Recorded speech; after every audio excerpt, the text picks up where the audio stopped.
Hello and welcome again to the Writer Review. This is Eric Correct Writer, and this week we're going to be taking a look back at the 2004 sports drama titled Million Dollar Baby.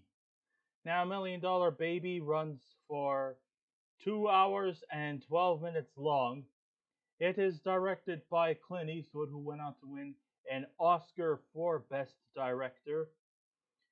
Uh, this movie actually had 7 Oscar nominations and I believe 5 wins, including Clint Eastwood for Best Director.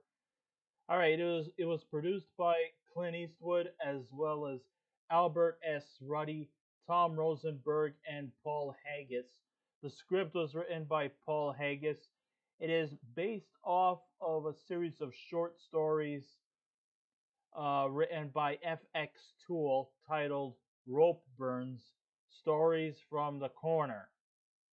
It was composed by Clint Eastwood, the cinematography by Tom Stern, and it was edited by Joel Cox.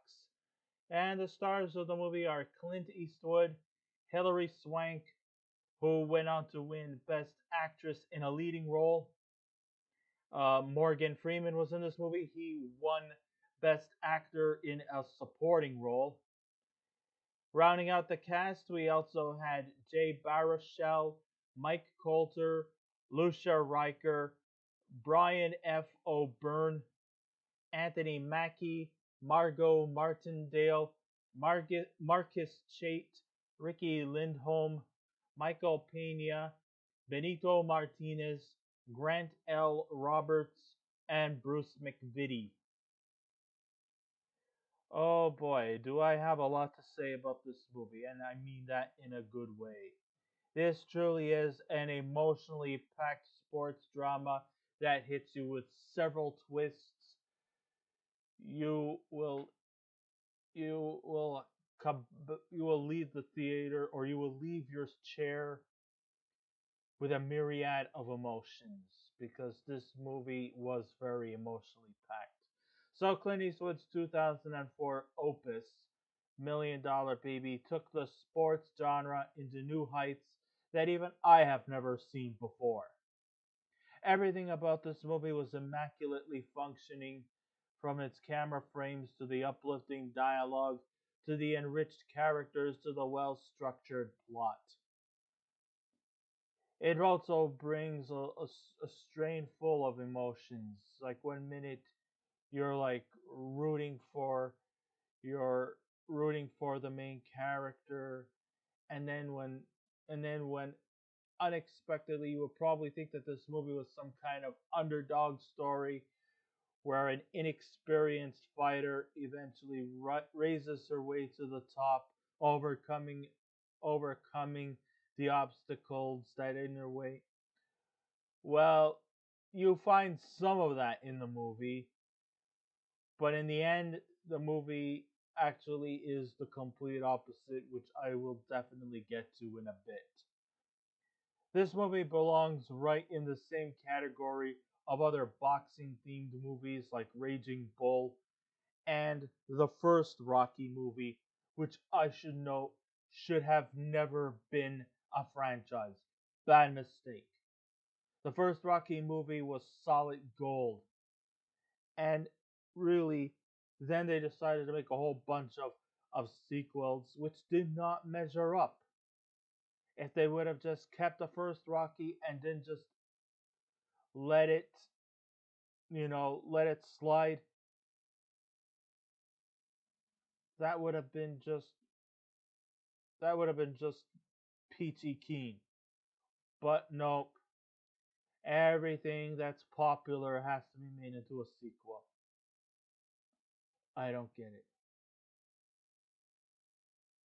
To be honest, the movie wasn't really actually about boxing or making it to the championship and beating a fierce opponent and bringing home the gold.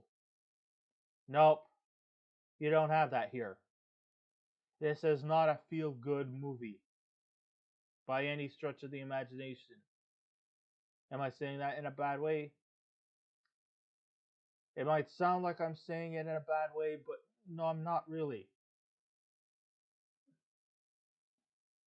No, instead, this is more of a human drama of a woman determined to follow her dreams and a trainer who reluctantly but willingly makes that happen with an ending so tragic you might need a box of paper tissues because it will really tug at your heartstrings.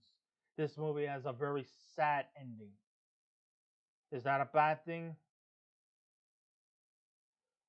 Well, yeah, I mean, you do like the person in this movie. I mean, you grow to to understanding of Maggie Fitzgerald. But what happens to her is just tragic. But the positive thing is that in this world that we live in, there really is no clean cut happy endings. And in some ways, it actually defies all the cliches of the whole underdog person overcoming insurmountable odds taking home and then taking home the big prize. We don't get that here. I mean, the last 50 minutes of this movie is all about tragedy. It's where all the drama really kicks in, and it really is ham-fisted in you. It's like when you knock down a spare bowling pin, and instead of the bowling pin just teetering off, it actually flies. Let's just put it into that perspective. You want a movie that does not end with a happy ending? Mr. Eastwood really gives it to you, and he shoves it down your throat until you puke your guts out. Well, maybe not literally, but but you kind of get what I'm saying here. So let's see. There's so much that the multi-talented Clint Eastwood has been known for. I won't bore you with any to death, but I will point out he is truly one of the last kind in the golden age of old school manly hero types. And even though the younger, more liberal minded generation may label him as obsolete, but at his advanced age, he could still deliver great stories that will inspire those who wish to pursue a career in filmmaking. So Clint Eastwood plays a character named Frankie Dunn, who runs an old rundown training facility for aspiring young boxers. His last protege was somebody by the name of, don't laugh, folks. I know it sounds funny, but his name is, get this, hear me out, Big Willie Little. Anyhow, yeah. Apparently, Big Willie has been under the tutelage of Frankie Dunn. Frankie Dunn has been promising him many opportunities for championship titles. But he's always like holding him back. For a reason, I don't know. But he's always holding him back until Big Willie finally finds himself a manager, a protege, who will promise him title matches. That's when he actually starts to turn to Maggie Fitzgerald. Now, Maggie Fitzgerald is somebody who Frankie Dunn doesn't want to train for obvious reasons. Number one, in all his years of training, he has never trained a girl, and at his advanced age, he doesn't want to. In fact, most of the movie, he always seems to either give her the cold shoulder or just pushes her aside, like gives her other to other trainers. but is always often persuaded by his fellow assistant named Scrap Iron Dupree, played by Morgan Freeman. And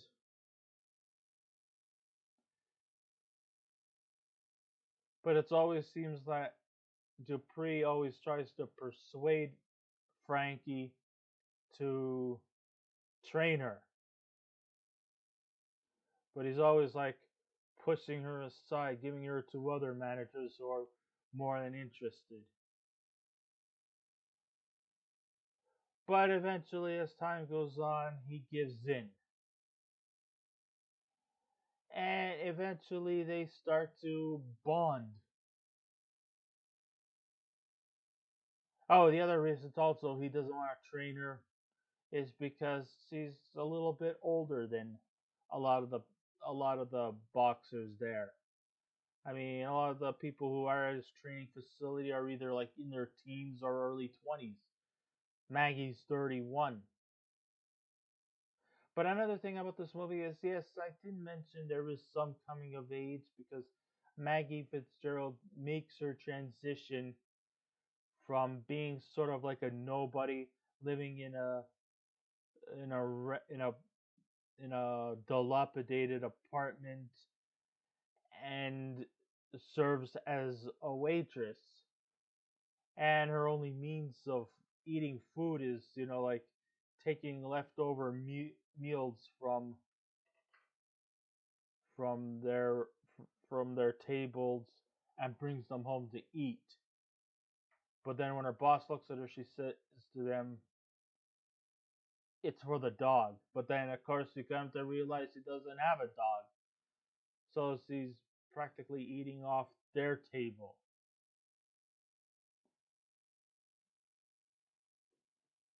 And the reason why is because she's using up all her money to get trained.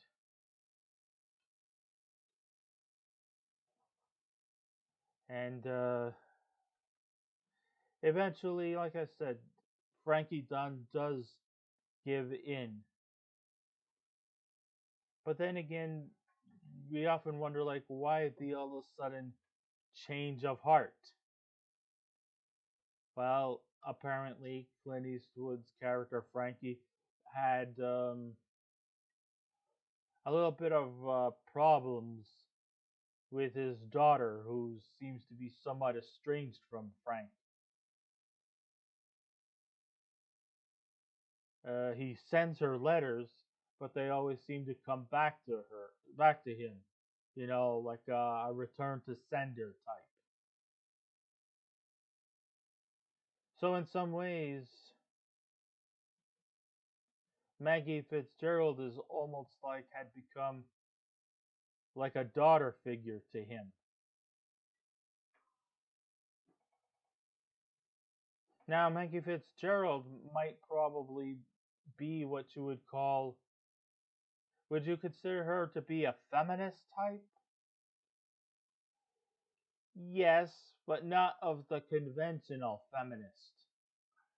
In some ways, she's kind of like the type of person who is, very sweet in personality, and she remains that way. But she's also very stubborn and very determined to pursue her dreams to box. So then, he teaches her and trains her certain moves and positions, and sometimes, with the help of Scrap Iron Dupree, who's his personal assistant, also gives her some tips of how to approach boxing. Boxing isn't just, like just going up and punching people. You gotta be defensive because if you don't concentrate, or if you lack coordination, your career could pretty much end before it even had a chance to start. So it's not easy, even though the movie kind of makes her look like it's easy, but it isn't.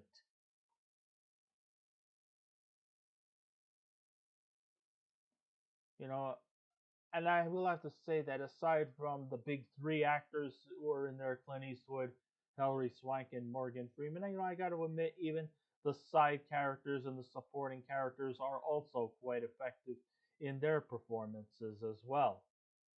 You have, of course, the likable characters, and you have the rather unlikable characters. I mean, eventually, Frankie Dunn eventually trains her, and then starts to, like try to get her into actual, uh, actual fights, and he also gives her a special robe that has a certain word, Mon Kushlight, I think it is. I believe it's either written in Gaelic or maybe even Irish or Celtic. And the fans just always say these, always cheer her on with those words.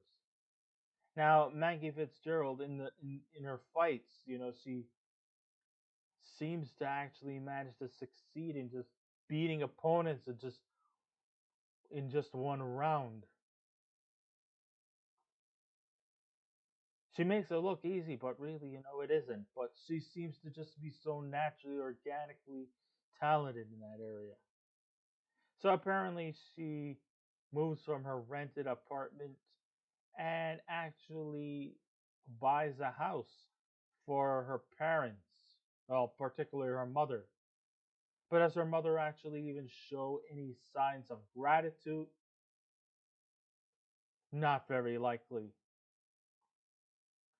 You see, obviously, Maggie Fitzgerald comes from some kind of trailer park family in Missouri.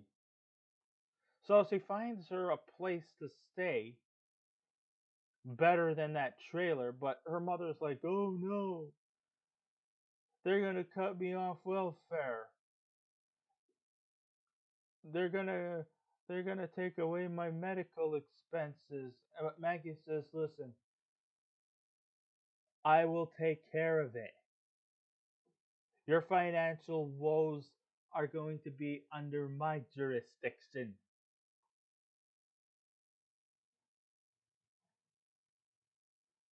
And then she also goes on with, like, people are going to be laughing at you about the fact that you're a boxer.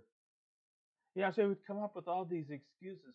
I mean, I don't understand how such a sweet girl like Maggie could put up with such an ungrateful leech like her mother and her sister.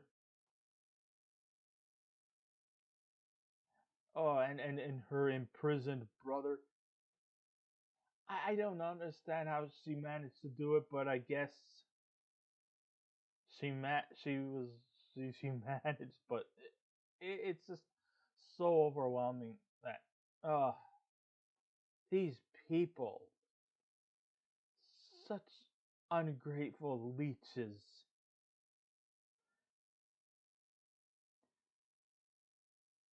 So then, after beating several opponents in a few seconds in one round, this granted her the opportunity to take on much more tougher competition.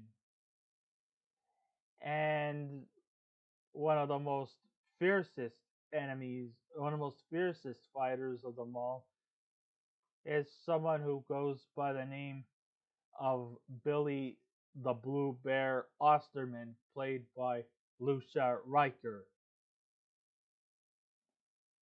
And my God,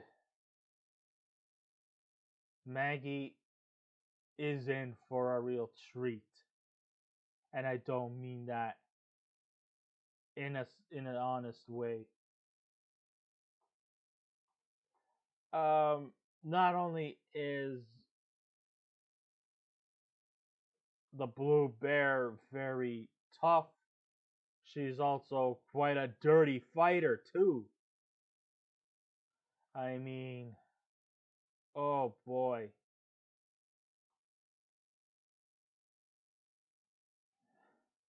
there's a lot to talk about here. When she does, At first, you think maybe this is going to be the climax, that she's going to overcome this beastly woman. But in the end, not only, and she actually does hold her own during, the first few rounds. But then the inevitable happens. She ends up giving Maggie a real sucker punch, and you could just hear the crack of the bones of her back and her neck. And you just look and it's like, oh, this is not going to go well. Yep. Apparently, the sucker punch which resulted in a very bad fall, caused her neck and her back to snap. And so then she eventually has to end up spending the rest of the movie bedridden.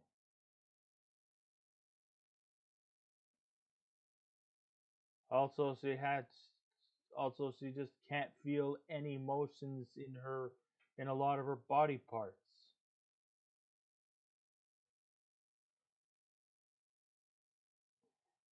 Of course, Frankie feels that, hey, this girl's my protege. She's gonna come back. She's gonna come back stronger. And at first they take her to a nearby medical facility, but then he thinks that these doctors are hacks, so he drives her to more better institutions where more better trained doctors are available,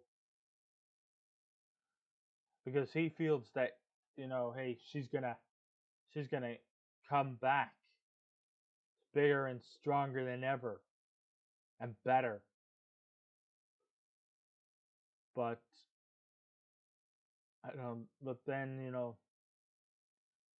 know the way how things go is that it does not always come out the way you would expect.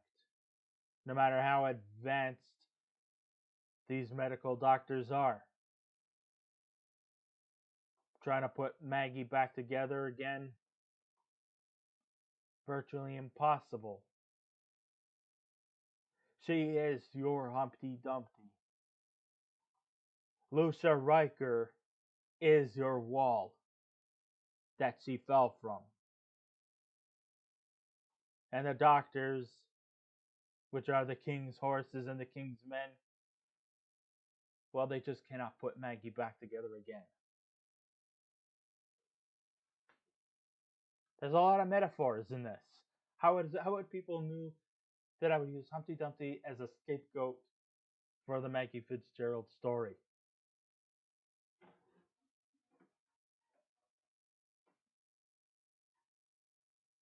Okay, I know I'm using a lot of iambic pentameter in this, but but um, but in all due seriousness,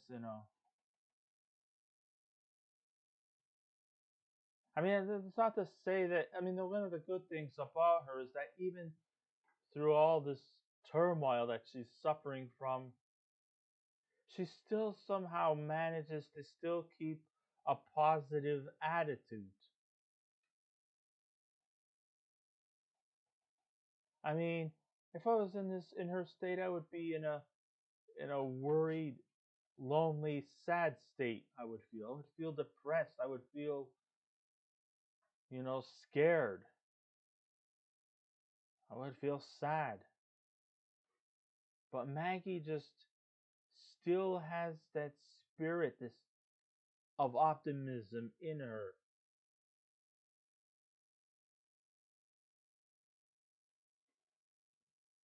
Even through all the difficult stuff.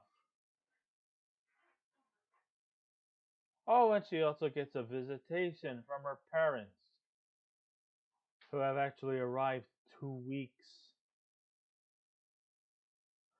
2 weeks late.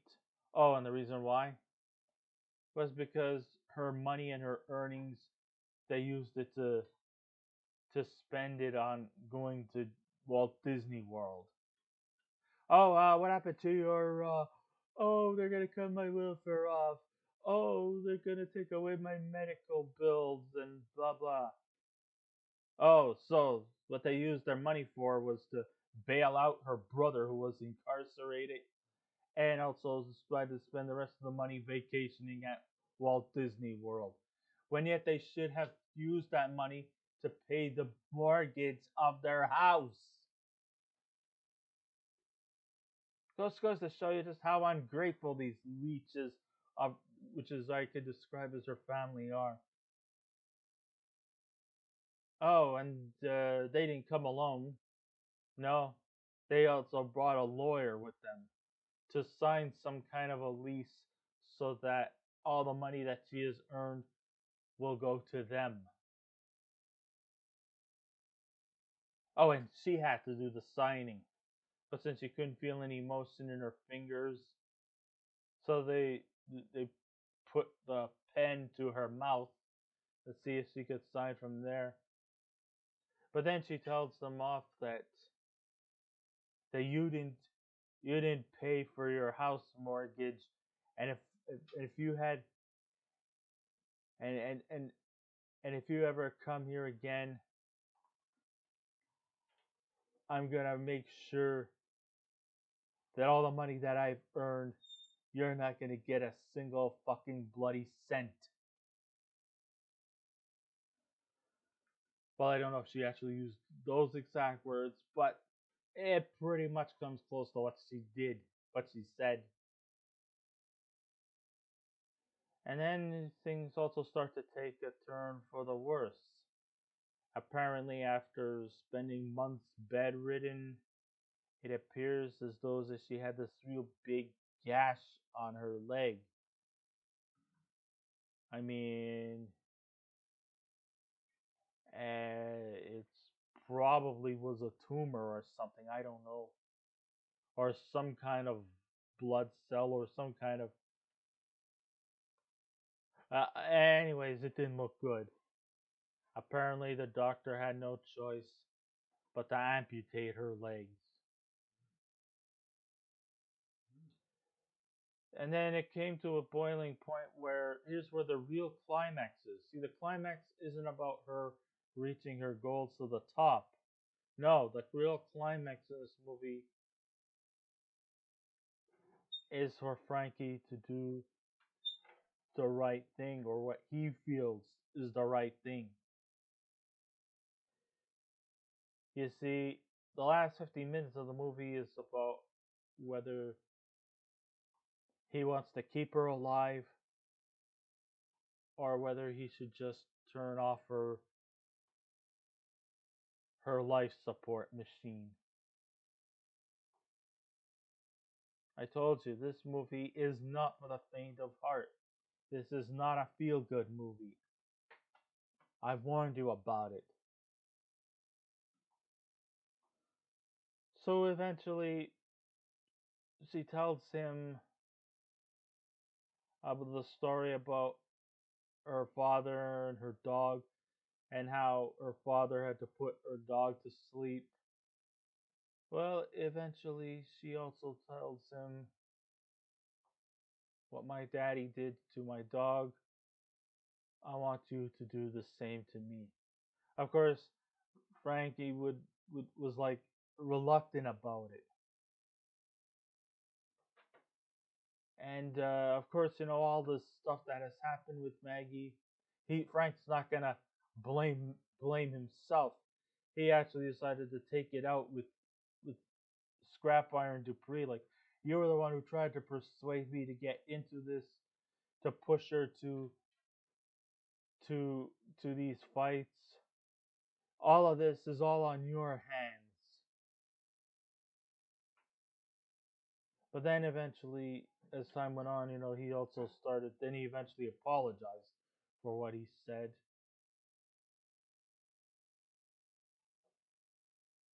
But then he also had to try to, like talk this over with his priest. I mean, there's a lot of great interactions too between him and the priest, especially in the early scenes, especially when he's like asking, about how many gods does the Roman does does the Bible have? And he said one. Well, what about the Son? Well, that's Jesus Christ. And the Holy Ghost? Well, that's just like the spirit within them. And then he starts asking about demigods, and at this point he's like, there are. I thought I would never hear the day go by when I actually hear a Roman Catholic priest actually drop an F bomb. He asked him about demigods, and he said, there are no demigods, you fucking pagan. Oh my god. That's blasphemy. I don't care if you're a man on the clock. One of the rules is that no matter how much someone pisses you off, you don't swear. If you're a superior like the monsignors or the bishop, you're gonna lose your call. I mean, I know he was just trying to push your buttons, but God, oh my God, I never thought I would hear the day go by. I mean, this is an actual Roman Catholic priest. I mean, not an Anglican bishop or a minister or a rabbi or a imam, but a priest.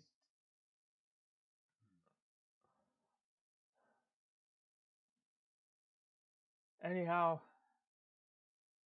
so eventually Frankie does regain his victory and finally does grant her wish, but it didn't come right away. I mean, Maggie decided to also try to end her own life by actually biting her tongue and nearly bled to death. But then they finally, but then eventually, I guess for her to prevent herself from dying a gruesome death, he decided to just give her, pull the machine, give her some kind of almost like a lethal injection antidote, and yeah, so the last 50 minutes is about euthanasia. And so then eventually he leaves and never comes back. There's no question about where his whereabouts are, whether he actually decided to retire in that cabin in the woods, or even by that cafe where they serve the best lemon meringue pie. Uh, you better. I have to stop you there before I get hungry. Yeah, so this movie is definitely jam packed with a lot of stuff that I hope I undertook. I didn't want to go through every scene by scene by scene because there's just so much to talk about. But I was going through like the layers here. So though he's contributed a lot in the filmmaking industry, that doesn't mean he has a perfect streak. Though he was appraised a lot for his previous film the year before with Mystic River, I thought the film was actually partially overrated. Now, the human drama in Million Dollar Baby works effectively in so many ways that it is absolutely stunning. It works effectively as a character study, it has the integrity of an engrossing sports story, or it could be told with a coming of age element for adults, especially elderly people. The movie, of course, stars Clint Eastwood as a gruff, aging boxing trainer named Frankie Dunn, who spends his days at a rundown inner city gym in Los Angeles training aspiring boxers while sharing witty conversations with his only real true friend, Eddie Scrapwire Dupree, played by Morgan Freeman. And boy, these two veterans, when they exchange dialogue, it's phenomenal.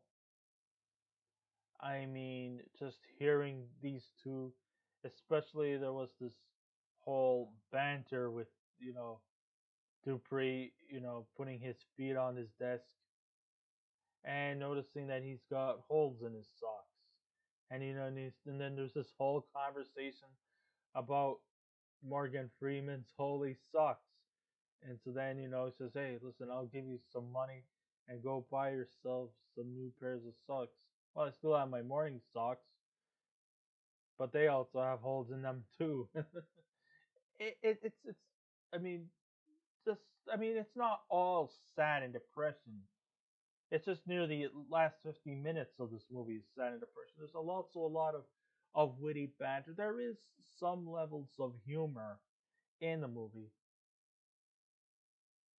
but this movie, like I said, has a lot of touching feelings inside of you. I mean, when you do cry in this movie, you could cry that we're sad to see Maggie Fitzgerald go, but you can also go to tears when you realize that this movie also is just so brilliantly done. You'll also have tears of joy. So I already met with doubt and heartbreak due to being estranged from his only daughter. Dunn is met with more disappointment when his young trainee abandoned him for another mentor who promises him a championship opportunity. But then a young aspiring boxer named Maggie Fitzgerald, played by Hilary Swank, wants Dunn to train her. Dunn has no interest in training girls, but showing that she's his equal in terms of stubbornness, she refuses to leave. With real with a real pun intended, the character development truly packs a great punch, and not just through Eastwood's direction, but also you got to give hats off to Paul Haggis from his script. We truly get invested into the characters because they are also truly relatable. They are people we may have witnessed in our lives. So by the time through the good characters and the bad ones. So by the time the plot starts to turn things around, we are so invested in the characters that we like to follow them on their journey. When the Oscars rolled out, three wins came along with it. For Best Picture, it was well deserved. And while there were other fine movies that came out in 2004, this one stood above them all. It's a shame that Clint Eastwood didn't get a Best Actor in a leading role win because I think his performance may have probably outshined Jamie Foxx's performance in Ray. Now, don't get me wrong, Jamie Foxx did quite well in his role in a well-deserved win, but I just felt that Clint Eastwood's role as Frankie Dunn just really, really should have been the winner there. Clint Eastwood captures the true essence of an aging man training a female boxer. I mean, his stubborn ways comes across as being gruff, but not necessarily mean-spirited. He's out of touch with being he's out of touch without necessarily being overly chauvinistic or toxic. He might be gruff without being overly cantankerous. He's not like self-contained or antisocial.